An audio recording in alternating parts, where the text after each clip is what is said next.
Tapi yang paling muda kayaknya. Ya, yang paling muda dan paling ganteng juga. Dan dulu sih pertama kali saya terkesan bahwa Mas Musa ini baru lulus SMA kalau nggak saya, ya benar ya Mas. Jadi luar biasa sekali. Jadi semuda itu istilahnya dalam usia muda itu sudah berani untuk berbisnis di outdoor terutama. Itu mungkin selanjutnya mungkin waktu dan tempat saya persilakan. Iya benar. Nyetrum ya. Ya, assalamualaikum warahmatullahi wabarakatuh.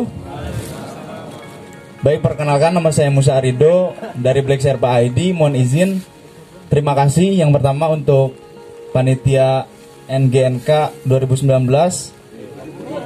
Oh iya, maaf ya, 2020 yang sudah mengumpulkan para ultralight hikers dari seluruh Indonesia, khususnya Pulau Jawa, dan tanpa mengurangi rasa hormat saya terhadap beberapa senior di sini, terutama Mas Budi sebagai maker tarp yang sebelum saya, kemudian ada Ngaib ID juga dan beberapa teman-teman yang lain. Ya, awal mulanya mungkin sedikit berbeda. Jikalau mungkin Mas Andi dari Shelter Pro ini menjahit untuk di sekitar lingkungannya, jika Black Sherpa ID beda. Timbulnya itu karena sakit hati. Karena sakit hati kenapa? Karena nggak kebagian PO. PO apa coba? Piramid 10 dari Kalahari. Itu inget banget, waktu itu PO April 2019, tarpnya itu warna hitam dan orange waktu itu. Waktu itu dibukanya itu jam 20 apa jam 21. 4 menit sebelum PO dimulai, mati lampu di rumah saya. Itu sampai japri Mas Iqbal, ya Allah Mas Iqbal, ini beneran mati lampu. Sampai wah, bener-bener gak bisa. Akhirnya dimulai deh riset and development dari saya sendiri. Waktu itu nggak kepikiran deh pengen nyobain ngebuat tarp sendiri untuk produksi. Waktu itu pengen bikin buat diri sendiri dulu. Sampai waktu itu nggak punya pola, itu pakai Pitagoras kita. Nyampe ngitung pengen tahu si bidang miringnya. Karena saya bolot matematikanya, saya tanya kan teman sekelas saya waktu itu, sampai tanya kan, ini cara ngitung bidang miringnya gimana kan. Nah akhirnya jadi, dan ngaco ternyata itu. Ternyata nggak hanya soal matematika, ternyata dalam pola tarp itu ada beberapa rahasia kecil di dalamnya. Sehingga tarp itu ada, tarp atau tenda dan tas itu ada beberapa bagian yang dia mempunyai rahasia khusus yang bisa diketahui kalau dibongkar si tarp itu atau si tenda itu. Itu pengalaman pribadi sih ya. Kemudian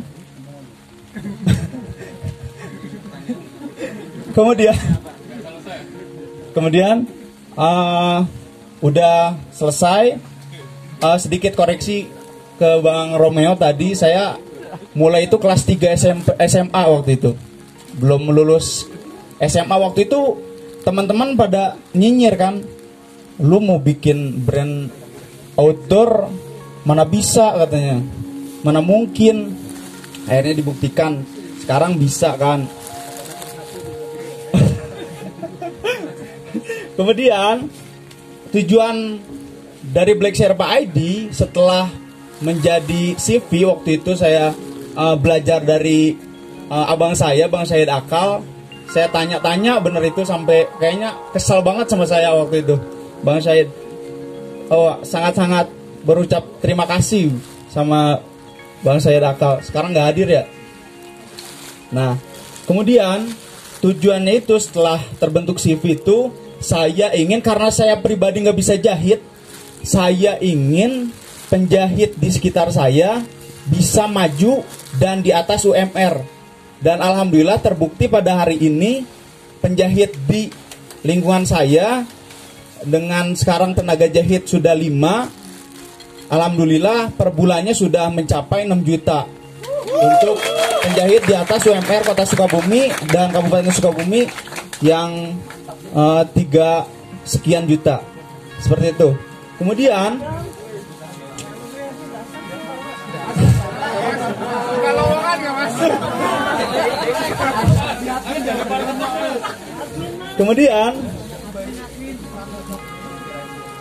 waktu itu dan selain pengen ada penjahit yang berpenghasilan di atas daripada UMR, saya pengen jahit tenda atau tarp yang premium di saat kala itu. Silpoli namanya waktu itu. Ternyata saya goblok waktu itu. Ternyata Silpoli itu sil, bukan sil PU. Sehingga saya kelabakan waktu itu. Kelabakan karena ngesilnya belepotan. Sehingga waktu itu komplain itu dari 60 tenda itu semua komplain. Ada yang bocor. Ini dikemanain lagi? Ada 60-an kalau nggak salah. Kurang lebih 60-an. Itu ada yang bocor, ada yang ini. Padahal kalau boleh jujur-jujuran, lebih mahal bahan silpoli saya, walaupun sama ya silpoli saya dengan Bang Sairakal atau sisa Pangma yang di Bukalapak 100 itu lebih mahalan saya. Karena saya belum mengetahui tentang impor waktu itu, saya coba-coba impor dan saya kejebak waktu itu. Sehingga akhirnya jeblok deh waktu itu. Dari modal awal pokoknya 1,7 dijual 1 juta waktu itu. Sehingga anggaran perusahaan waktu itu benar-benar defisit. Nah disinilah timbul masalah baru, yaitu saya pengen nyoba deh bahan limbahan atau bahan lokal. Sebenarnya bukan bahan lokal, dia bahan sisa daripada pabrik atau garmen, yang dimana garmen itu sudah tidak memproduksi menggunakan bahan itu. Sebetulnya bukan bahan lokal, ada juga sih bahan lokal. Disitulah kesalahan kedua dimulai. Dan bahan itu diduduki sama kita. Saya beli bahan ini. Itu kan keren kan ininya apa? Spesifikasinya nylon silikon. Gak taunya WR kan. Saya nggak tahu WR itu water repellent. Saya beli itu 2 roll 800 yard. Waktu itu wah bener-bener udah defisit anggaran kan waktu itu. Dan beli bahan ginian, yang dimana ini tuh bukan ini juga sih. Saya tuh beli sampel nih 10 yard, dijadikan tenda atau tarp waktu itu Moskapro. Waktu awal-awal, waktu udah beres, hujan kan, hujan rembes nih, udah rembes. Wah ini nggak bisa ternyata. Esokan paginya dipanaskan berarti kan, dan sore harinya hujan lagi, nggak rembes. Sampai saya 5 hari nggak rembes-rembes kan. Wah berarti ini aman nih bahan, diambil dong. Si 2 roll tersebut akhirnya kebelejok kalau istilahnya sih. Kerugian lagi yang kedua. Sehingga pada saat ini Black Sherpa sudah menutup kembali keran untuk menerima bahan limbahan. Sekarang per 2021 Januari tanggal 1, sekarang Black Sherpa sudah tidak menerima lagi bahan limbahan dan sudah mengekspor bahannya dari beberapa negara. Sebetulnya dari China ya, bukan beberapa negara. Seperti itu. Impor ya. Dan teknologi. Untuk teknologi sekarang, karena ada beberapa komplain dari beberapa user juga dan beberapa masukan dari beberapa senior, untuk jahitan kami sudah menggunakan jarum 2 standar pabrik. Sekarang sudah menggunakan corong. Dan jika sudah melihat jahitan Natur High yang dia melipat gitu dan nggak ada rabet-rabet. Jadi si bahan tuh udah menyatu dengan sendirinya menggunakan corong. Jadi menggunakan jarum 2. Cara membedakan jarum yang sudah menggunakan jarum 2 dengan yang tidak itu dari benangnya. Kalau menggunakan jarum 2 itu benangnya itu bekas jarumnya pasti sama. Karena jarum 2 gini. Kalau menggunakan jarum 1 dia zigzag. Satu ke sini, satu sini, satu sini. Boleh diperhatikan. Betul. Dan perlu tangan-tangan khusus sepertinya untuk menggerakkan mesin tersebut. Karena pekerja saya pun sekarang masih kesulitan untuk mengaplikasikan mesin tersebut. Kemudian yang kedua, teknologi yang insya Allah sudah ada di Black Sherpa ID yaitu SIM seal mesin.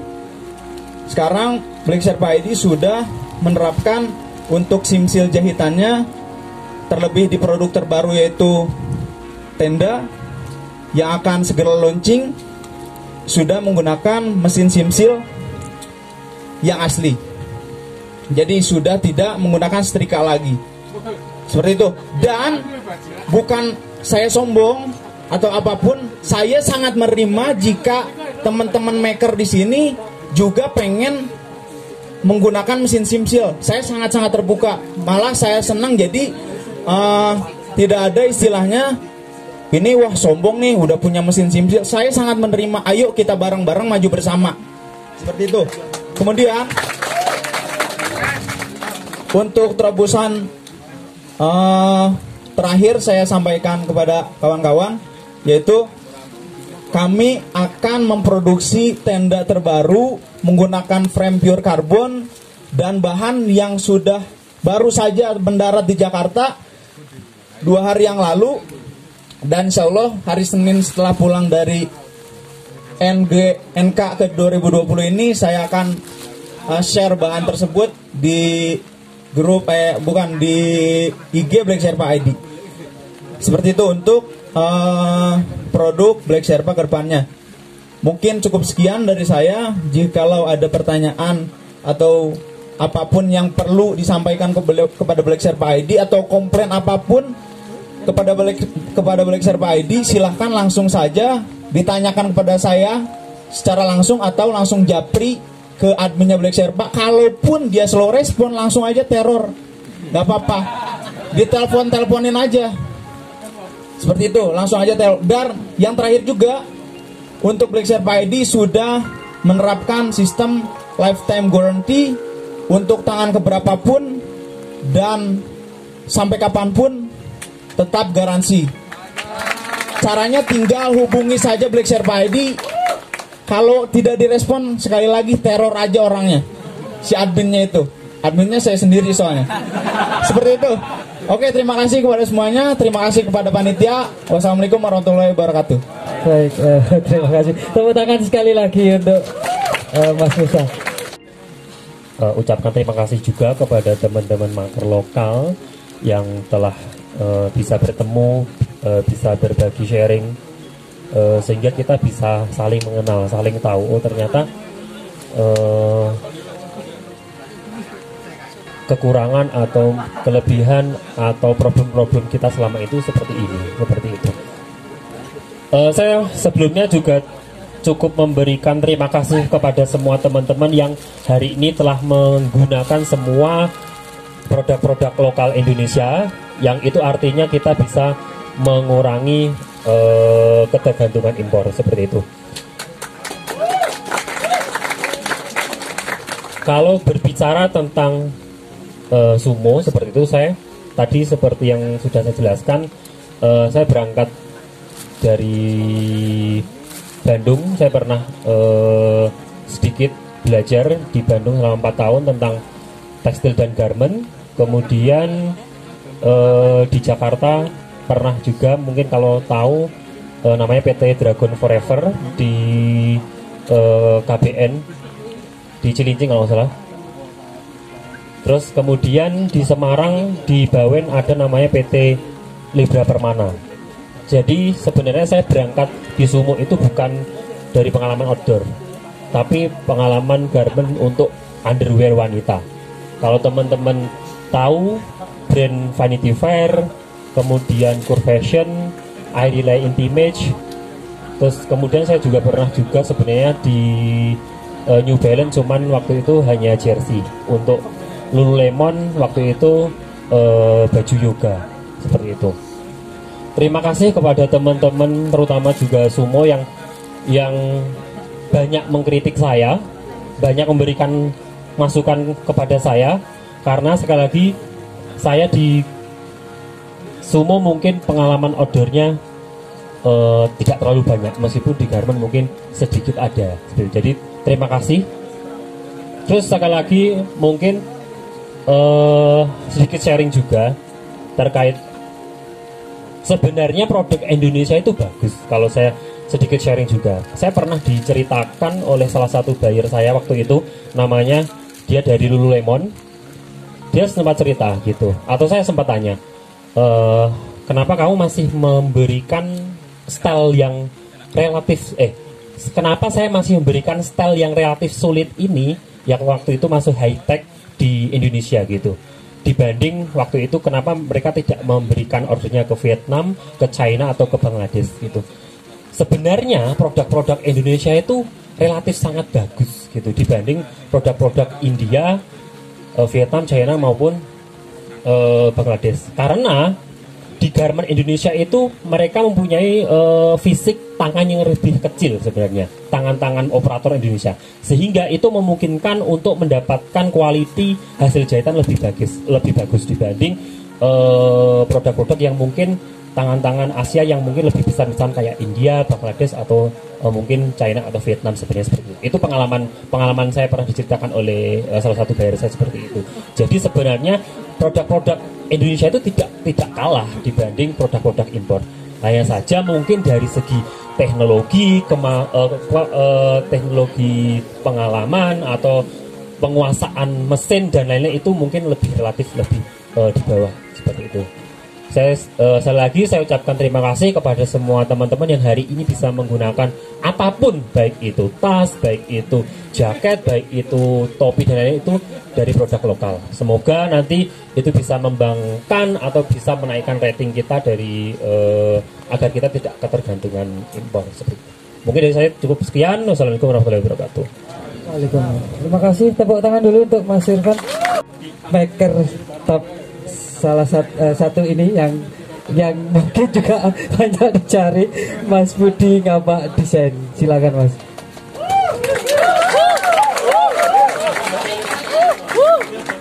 Assalamualaikum warahmatullahi wabarakatuh. Selamat malam. Perkenalkan, senang kula Budi Budi atas bukan tulis. Ketakon, adem ora lur? Adem ora? Oh, adem banget mau lho. Adem cuk. Mungkin nambah wae ya. Nek cerita-cerita iki aku ngeri dhewe nah. Cerita dhewe iki.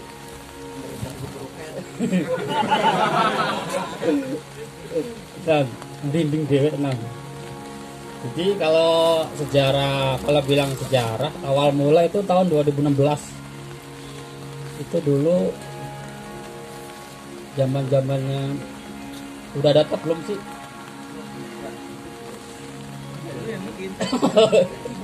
Enggak. Ada tab. Kalau tab aku sebutnya itu plastik doang, itu Mas Irfan gosok. Kalau tartet kan beda. Kalau tab itu cuma plastik doang, persegi 4.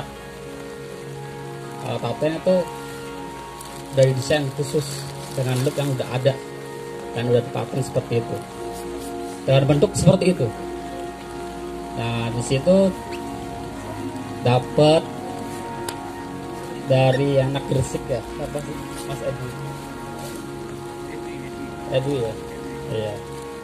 Nah di situ terus akhirnya gua modal pertama itu apa ya, modal murah 60.000 buat baik bikin tab dengan desain dia, gua bikin masuk ke acara ONC di apa di Purwokerto. Ah, Purwokerto di situ ketemulah itu anak-anak laknat. Itu ketemu anak laknat. Tapi jadi mereka juga yang ngasih nama ngapak lah. Kalau dari ngapak karena jatuhnya di Purwokerto, ya udah gua ambil. Tapi yang kalau dapet Tegalnya apa nih? Kasih poci. Tengahnya gua kasih poci. Jadi biar dapat. Yang ngasih nama Mas Ari. Orang Bogor. Bogor apa sih? Stayem ya. Dukungannya dari golongan ini juga. Golongan Jali, Ojan, Pandi, banyak lah anak-anak laknat pokoknya. Sebelumnya ini mau bagian terima kasih juga buat panitia yang udah nyediain fasilitas sewah ini dengan gorengan yang penuh dan mineral yang penuh. Oh ya, monggo Mas. Dan mohon maaf untuk jiwa-jiwa tersakiti yang nggak dapat PO.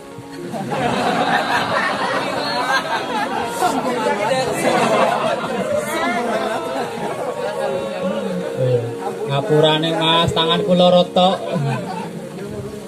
Iya, si dadi durung Mas. Umpet ndasmu.